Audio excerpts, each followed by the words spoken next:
வணக்கம். ஓம் ஸ்ரீ குருவே துணை. திருநீலியம்மன் துணை. ஓம் ஸ்ரீ வீரசாந்த மகாகாளி துணை. மீனம் லக்னத்திற்கு 5ஆம் பாவத்தில் கிரகம் இருந்தால் 5ஆம் பாவம் சார்ந்த விஷயம் கிடைக்கும்போது பயன்படுத்தி கொள்ள வேண்டும். கிடைக்கும்போது பயன்படுத்தாமல் இருந்தால் பிறகு தாமதமாக கிடைப்பது அல்லது கிடைக்காமல் போய்விடும். கடகத்தில் அமர்ந்திருக்கும் கிரகங்கள் நிலையில்லாத தன்மையை வெளிப்படுத்தும். 6ஆம் பாவம் உத்தியோகம், போட்டித் தேர்வு, வம்பு வழக்கு, இளைய தாய்மாமா, கடன், ஆரோக்கியம். சிம்மம் சிம்மாசனம் ராஜா. இவர்கள் கைகட்டி அடுத்தவர்களுக்கு வேலை செய்ய மாட்டார்கள். இவர்களிடம்தான் அடுத்தவர்கள் கைகட்டி வேலை செய்ய வேண்டும். இந்த பாவம் பலன் கொடுக்காது. இந்த பாவம் சார்ந்து நாம் தான் தேடி போய் பலன்கள் எடுத்துக்கொள்ள வேண்டும். அவர்கள் உட்கார்ந்த இடத்தில் நாம் போய்தான் பலன்கள் வாங்கி கொள்ள வேண்டும். சிம்மம் பலன்கள் காட்ட மட்டும்தான் செய்யும், ஊட்டாது.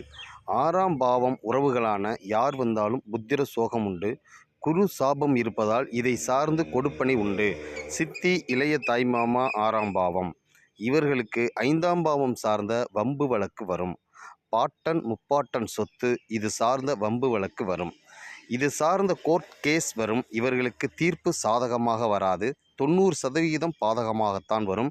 மீனம் லக்னம் சூரியன் கர்மா, சிம்மம் குரு கர்மா. இதனால் வழக்கு மூலம் நீதி சாதகமாக அமையாது.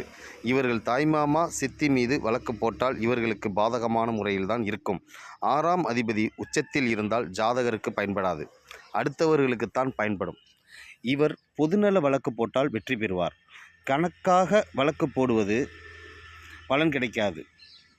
சமுதாயத்துக்காக வழக்கு போடும் பட்சத்தில் வெற்றி. ஆனால் தன்னுடைய சுயநலத்துக்காக வழக்கு போட்டால் தோல்விதான். மீனம் லக்னத்திற்கு சூரியன் மேஷத்தில் உச்சம். இப்பொழுது இவர்கள் தனக்காக வங்கியில் கடன் வாங்கினால் கிடைக்காது, கிடைத்தாலும் உதவாது. ஆனால் பிறருக்காக வங்கி கடன் வாங்கினால் அதன் மூலம் வரும் லாபம் இவர்களுக்கு உதவி செய்யும். இதுவே 6ஆம் பாவம் இருக்கும் தன்மையும் பலனும் ஆகும். நன்றி, வணக்கம்.